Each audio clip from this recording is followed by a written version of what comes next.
প্রিয় দর্শক, স্বাগত জানাচ্ছি কালের কণ্ঠ সংবাদে। সাথে আছি আমি নুসরাত জাহান কলি। বৈষম্য বিরোধী ছাত্র আন্দোলনে আওয়ামী সরকারের পতনের পর পোশাক শিল্প খাতে 1 মাসের বেশি সময় ধরে অস্থিরতা চলমান। এর প্রেক্ষিতে আগামী 2 মাসে পোশাক রপ্তানির আদেশ 10 থেকে 18% কমার আশঙ্কা করছেন শিল্প মালিকরা। বিজিএমই বলছে, বর্তমান সময়ে আগামী শীত মৌসুমের কার্যাদেশ পাওয়ার কথা, কিন্তু অস্থিরতা দীর্ঘায়িত হলে বিকল্প উৎসের কথাও ভাবতে পারে ক্রেতা প্রতিষ্ঠানগুলো। বিস্তারিত জানাচ্ছেন ময়ূক ইসলাম। ছাত্রদের বৈষম্য বিরোধী আন্দোলনে আওয়ামী লীগ সরকারের পতনের পর পোশাক শিল্প খাতে 1 মাসের বেশি সময় ধরে চলা অস্থিরতার কারণে আগামী 2 মৌসুমে পোশাক শিল্প রপ্তানির আদেশ 10 থেকে 18% কমার আশঙ্কা করছেন শিল্প মালিকরা। বিজিএমইএ বলছে, বর্তমান সময়ে আগামী শীত মৌসুমের কার্যাদেশ পাওয়ার কথা। অস্থিরতা দীর্ঘায়িত হলে বিকল্প উৎসের কথাও ভাবতে পারে ক্রেতা প্রতিষ্ঠানগুলো। এদিকে হাজিরা বোনাস বৃদ্ধিসহ 12 দফা দাবিতে 22 সেপ্টেম্বরও মহাসড়ক অবরোধ করেছেন গাজীপুরের পোশাক শ্রমিকরা। চলমান পরিস্থিতি নিয়ে পোশাক খাতের শীর্ষ সংগঠন বিজিএমইএ পরিচালক মোহাম্মদ আশিকুর রহমান বলেন, সেপ্টেম্বর অক্টোবর আগামী শীত মৌসুমের কার্যাদেশ পাওয়ার সময়, কিন্তু শ্রমিক অসন্তোষের কারণে কারখানা বন্ধ রাখায় উৎপাদন ব্যাহত হচ্ছে। এতে ক্রেতারা অনেকটা দ্বিধাদ্বন্দ্বে পড়েছেন, ফলে বাংলাদেশ থেকে বিকল্প উৎসর কথাও ভাবতে পারেন তারা। তিনি আরও জানান, ডক্টর ইউনূসের অন্তর্বর্তী সরকারের ওপর ক্রেতা প্রতিষ্ঠানগুলোর আস্থাও আছে। তারা মনে করেন এই সংকট কেটে যাবে। এদিকে শ্রমিক নেতারা বলছেন, মালিকরা শ্রমিকদের ঠিক সময়ে বেতন বোনাস দেওয়া সহ ন্যায্য দাবি পূরণ করলে শ্রমিক অসন্তোষ হতো না। তাই আন্দোলনের সময় রপ্তানি আদেশ কমার দায়ও নেবেন না তারা। এ প্রসঙ্গে পোশাক শিল্প শ্রমিক ফেডারেশনের সভাপতি তৌহিদুর রহমান বলেন, মালিক শ্রমিকের আস্থার অভাব রয়েছে। সেই সঙ্গে দীর্ঘদিন ধরে স্বাধীনভাবে কথা বলতে না পারায় শ্রমিকরা বর্তমানে তাদের ন্যায্য দাবি নিয়ে কথা বলছেন। ওভারটাইম মজুরিটা আইন অনুযায়ী নির্ধারিত সময় দিতে হবে বলেও উল্লেখ করেন তিনি। বিজিএমইএর সভাপতি আব্দুল্লাহিল রাকিব জানান, এরই মধ্যে 15 থেকে 18% অর্ডার হতে পারত। মালিকরা জানিয়েছেন, আগামী 3 মাসের অর্ডার কিছুটা হলেও কমে গেছে বা চলে যাচ্ছে। পোশাক শিল্পের এই অস্থিরতায় এরই মধ্যে 10 থেকে 15% সম্ভাব্য ক্রয়াদেশ বাতিল হয়ে গেছে বলে জানিয়েছেন অন্তর্বর্তীকালীন সরকারের শ্রম উপদেষ্টা। তিনি আরও জানান, কয়েকটি দেশ এই সুযোগ ব্যবহার করে ক্রেতাগোষ্ঠীকে টানার চেষ্টা করছে। বিকেএমইএ সভাপতি মোহাম্মদ হাতেম বলেন, চলমান শ্রমিক অসন্তোষ থামাতে না পারলে যথাসময়ে পণ্য রপ্তানি করা যাবে না। অন্যদিকে এ অবস্থা চলমান থাকলে বৈশ্বিক ক্রেতারা আস্থা হারাবে, ফলে আগামী সিজনের জন্য যে পরিমাণ কার্যাদেশ প্রয়োজন তাও হয়তো পাওয়া যাবে না। ঢাকার গণপরিবহনকে শৃঙ্খলায় আনতে একটি কোম্পানি ভিত্তিক প্রতিষ্ঠানের অধীনে সব বাস পরিচালনার উদ্যোগ নিয়েছিল আওয়ামী লীগ সরকার, কিন্তু বাস মালিকদের সহযোগিতা না পাওয়ায় সেই উদ্যোগ সফল হয়নি। বর্তমান অন্তর্বর্তী সরকারের অধীনেও এই উদ্যোগ সফল হওয়ার মতো কোনো পরিস্থিতি দেখা যাচ্ছে না। এতে করে রাজধানীতে গণপরিবহনে শৃঙ্খলা ফেরানোর ভাবনা কেবল কল্পনাই থেকে যাচ্ছে। বিস্তারিত প্রতিবেদনে। বাস রুট রেশনালাইজেশন প্রকল্পের অধীনে ঢাকাকে মোট 42টি পথে ভাগ করে এক কোম্পানির অধীনে বাস চালানোর পরিকল্পনা ছিল, কিন্তু পরিবহন মালিক সমিতিতে নতুন নেতা এলেও বদলায়নি পুরনো অবস্থা। আগের কমিটির নেতারা সিটি কর্পোরেশনের কাছে বাস প্রতি চেয়েছিলেন 1 লাখ টাকা করে চাঁদা। বর্তমানের অবস্থাও অনেকটা একই রকম। অতীত এবং বর্তমানে পাল্টায়নি কোনো কিছুই। গত 12 সেপ্টেম্বর ঢাকা দক্ষিণ সিটি কর্পোরেশনের নগর ভবনে বাস রুট রেশনালাইজেশনের 28তম সভা অনুষ্ঠিত হয়। এতে উপস্থিত সদস্যরা বলছেন, পরিবহন মালিকদের চাওয়া পুরোপুরি অনৈতিক। আগের নেতারা যা বলতেন এখনকার নেতারাও একই কথা বলছেন। সমিতির কাছ থেকে নাকি রুট পারমিট নিতে হবে। বাস রুট রেশনালাইজেশন প্রকল্পের পথে অন্য কোনো বাস চলার কথা ছিল না। ওই রুটের চলমান ভালো বাসগুলো সরকারি প্রতিষ্ঠানের অধীনে চলে আসবে, ধারণাটা ছিল এমন।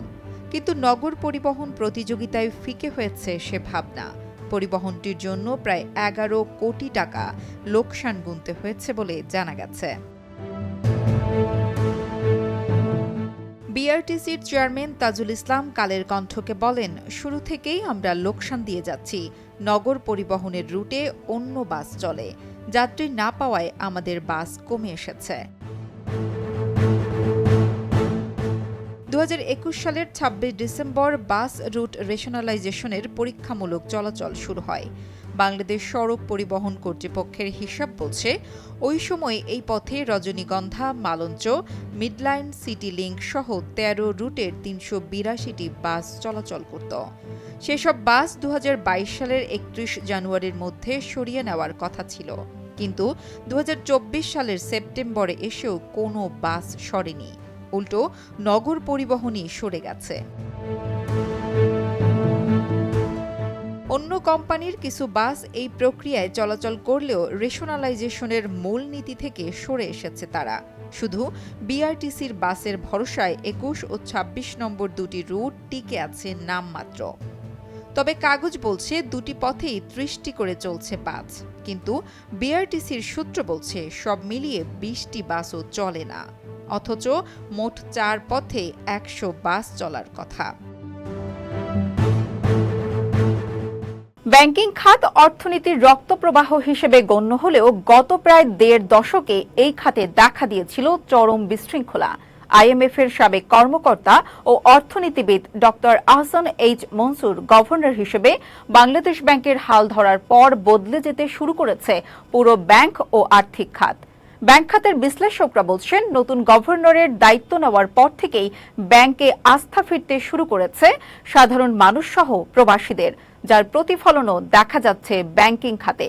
বিস্তারিত প্রতিবেদনে। ঋণ কেলেঙ্কারি ও টাকা লুটের কারখানা হয়ে গড়ে ওঠা ব্যাংকিং খাত অন্তর্বর্তী সরকারের নেতৃত্বে ক্রমেই ঘুরে দাঁড়াচ্ছে। নানামুখী সংস্কার পদক্ষেপে এরই মধ্যে খাতটিতে গতির সঞ্চার হয়েছে। আন্তর্জাতিক মুদ্রা তহবিল আইএমএফ-এর সাবেক কর্মকর্তা ও অর্থনীতিবিদ doctor Ahsan H Mansur governor হিসেবে বাংলাদেশ ব্যাংকের হাল ধরার পর বদলে যেতে শুরু করেছে পুরো ব্যাংক ও আর্থিক খাত। কয়েকটি ব্যাংকের পর্ষদ পরিবর্তন সহ অল্প সময়ে এই খাতের জন্য একটি সংস্কার কমিশনও করা হয়েছে। পাশাপাশি সুদের হার পরিবর্তন, রিজার্ভের সুরক্ষা দিয়ে আমদানি বাণিজ্যে গতি ফেরানোর কাজও চলছে সমান তালে। ব্যাংকিং খাত অর্থনীতির রক্তপ্রবাহ হিসেবে গণ্য হলেও গত 1.5 দশকে এই খাতে দেখা দিয়েছিল চরম বিশৃঙ্খলা। বিগত সরকারের সঙ্গে ঘনিষ্ঠতার সুযোগে কিছু চক্র লুটপাট করেছে ব্যাংকিং খাত। অন্তর্বর্তী সরকার দেশ চালানোর দায়িত্বে আসার পর ব্যবসা বাণিজ্য আর অর্থনীতির জটিল সব সমীকরণের সহজ সমাধানের নায়ক ডক্টর আহসান এইচ মনসুর দায়িত্ব নেন ব্যাংক ও আর্থিক খাতের নিয়ন্ত্রক সংস্থা বাংলাদেশ ব্যাংকের গভর্নর হিসেবে।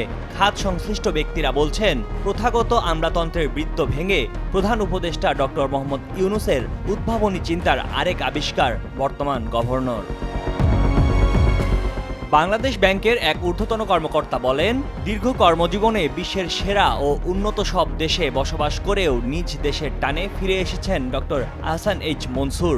এখন কেন্দ্রীয় ব্যাংকের দায়িত্ব পেয়ে ব্যাংক খাতকে বদলে দিতে নিরলস কাজ করছেন তিনি। ব্যাংক খাতের বিশ্লেষকরা জানান, নতুন গভর্নরের দায়িত্ব নেওয়ার পর থেকেই ব্যাংকে আস্থা ফিরতে শুরু করেছে। এর প্রতিফলন দেখা যায় প্রবাসীদের পাঠানো রেমিটেন্সে, একই সঙ্গে সুসংগত হতে শুরু করা রিজার্ভে। অন্তর্বর্তী সরকার দায়িত্ব নেওয়ার পর আইএমএফ, বিশ্বব্যাংকের কাছে ঋণ সহায়তা চাওয়া হয়। আগের সরকারের সময়ে নেওয়া বিপুল অঙ্কের ঋণ থাকার পরও সংস্থাগুলো সরকারের ইতিবাচক কর্মকাণ্ডে সাড়া দিয়ে সংস্কারের পাশে থাকার আশ্বাস দেয়। নতুন গভর্নর প্রথম থেকেই ডলার বিক্রি বন্ধ রেখেছেন, একই সঙ্গে ক্রলিং পেগ পদ্ধতিও চালু রেখেছেন। এতে ডলারের অনিয়ন্ত্রিত দর অনেকটাই স্থিতিশীল হয়েছে। পাচারের টাকা ফেরাতে বাংলাদেশ ফিনান্সিয়াল ইন্টেলিজেন্স ইউনিটকে অন্য যে কোনো সময়ের চেয়ে বেশি কার্যকর করা হয়েছে। নতুন গভর্নর ব্যাংক খাতের সংস্কারে নেওয়া বড় পদক্ষেপের অংশ হিসেবে 3টি টাস্কফোর্স গঠন নিয়েও কাজ করছেন। কেন্দ্রীয় ব্যাংক সূত্র বলছে, governor doctor Ahsan H Mansur আরও পৃথক 2টি টাস্কফোর্স গঠন করবেন। এই টাস্কফোর্সগুলো ব্যাংক খাতে স্বায়ত্তশাসন প্রতিষ্ঠা ও সম্পদ পুনরুদ্ধারে কাজ করবে। দায়িত্ব নিয়েই নতুন গভর্নর মূল্যস্ফীতি নিয়ন্ত্রণে হাত দিয়েছেন। তিনি বাজারে টাকার প্রবাহ কমাতে নীতি সুদ হার 9.5% করে দিয়েছেন। এরকম আরও অনেক পদক্ষেপ নেওয়া হচ্ছে, যেগুলো বাংলাদেশের ব্যাংক খাতের উন্নতি ত্বরান্বিত করবে বলে মনে করা হচ্ছে।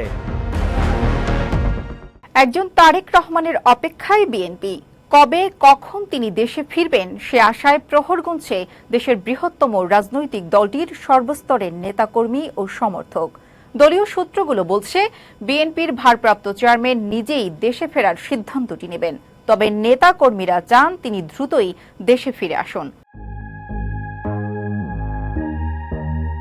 ছাত্রদের গণ অভ্যুত্থানের মধ্য দিয়ে শেখ হাসিনা সরকারের পতনের পর দেশে ফেরার অপেক্ষা করছেন বিএনপির ভারপ্রাপ্ত চেয়ারম্যান তারেক রহমান। আইনি প্রক্রিয়া সহ প্রয়োজনীয় আনুষ্ঠানিকতা শেষ হলে তিনি যে কোনো সময় লন্ডন থেকে বাংলাদেশের উদ্দেশ্যে রওনা হবেন। দলের মহাসচিব মির্জা ফখরুল ইসলাম আলমগীর বলেছেন, বিএনপির ভারপ্রাপ্ত চেয়ারম্যান তারেক রহমানকে দ্রুতই দেশে ফিরতে অনুরোধ করা হয়েছে। তিনি যখনই মনে করবেন হি ক্যান কাম ব্যাক, আমরা অলরেডি দ্রুত চলে আসার জন্য অনুরোধ জানিয়েছি। তিনি বীরের বেশি ফ্যাসিবাদ মুক্ত স্বদেশে ফিরবেন।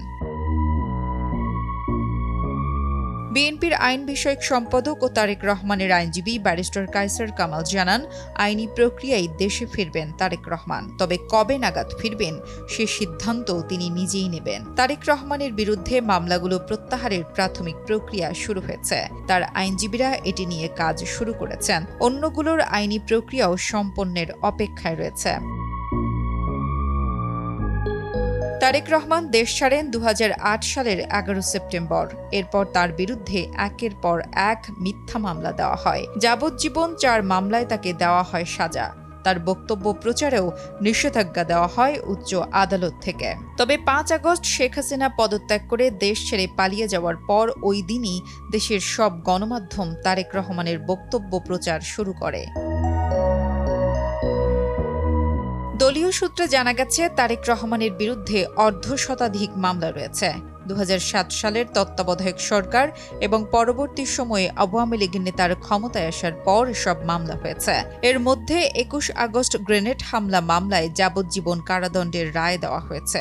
এছাড়া আরও 5টি মামলার বিচার শেষে সাজা ঘোষণা করা হয়েছে। কিছু মামলা স্থগিত রয়েছে।